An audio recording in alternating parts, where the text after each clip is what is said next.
CM Revanth రెడ్డిపై BRS working president KTR మండిపడ్డారు. ముఖ్యమంత్రేనా ముఠా నాయకుడివా అంటూ ధ్వజమెత్తారు. సీఎంగానే కాదు హోంమంత్రిగా కూడా ఉన్నావన్న సోయి కూడా లేకుండా బీఆర్ఎస్ జెండా గద్దెలను ధ్వంసం చేయాలంటావా అంటూ ఆగ్రహం వ్యక్తం చేశారు.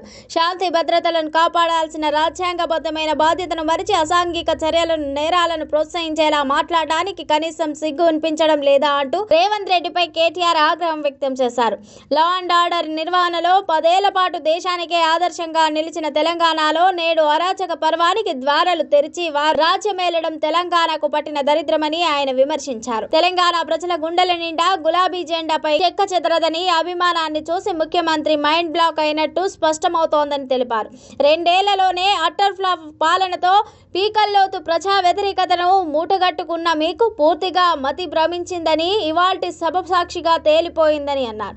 సోషల్ మీడియాలో చిన్న పోస్టు పెడితేనే ఆగమేఘాల మీద కేసులు పెట్టి అరెస్టులు చేసే పోలీస్ శాఖ రాష్ట్ర డీజీపీ గారు ఇవాళ ముఖ్యమంత్రి చేసిన ఈ తీవ్రమైన వ్యాఖ్యలపై చర్య తీసుకోవాలని బీఆర్ఎస్ పక్షాన కేటీఆర్ డిమాండ్ చేశారు. ఒక కాంగ్రెస్ ముఖ్యమంత్రిగా ఉండి తెలుగుదేశం పార్టీ పాట పాడడం వెనుకున్న అసలు కుట్ర కూడా తెలంగాణ సమాజానికి ఇవాళ అర్థమైపోయిందని అన్నారు. గత 2 ఏళ్లుగా పాతబాసు ఆదేశాల మేరకే తెలంగాణకు తీరని నష్టం చేసేలా జల హక్కులను కాలరాశారని ఇవాళ ప్రకటన చేశారు. ఇవాళ చేసిన ప్రకటనతో మీ నిజస్వరూపం బట్టబయలైందని తెలిపారు. కాంగ్రెస్ మునిగిపోయే నావా అని స్పష్టమవడంతోనే దాని నుంచి ఏ క్షణమైనా బయటకు దూకేందుకు రంగం సిద్ధం చేసుకున్నట్టు కూడా రుజువవుతోందని ఆయన అన్నారు. బీఆర్ఎస్ ను రాజకీయంగా ఎదుర్కోలేక ఓవైపు బీజేపీతో చీకటి ఒప్పందాలు, మరోవైపు తెలంగాణ ప్రజలు తరిమికొట్టిన టీడీపీపై ఈ గడ్డపైకి తెచ్చే నీ పన్నాగానం 4 కోట్ల సమాజం తప్పకుండా తిప్పికొడుతుందని స్పష్టం చేశారు.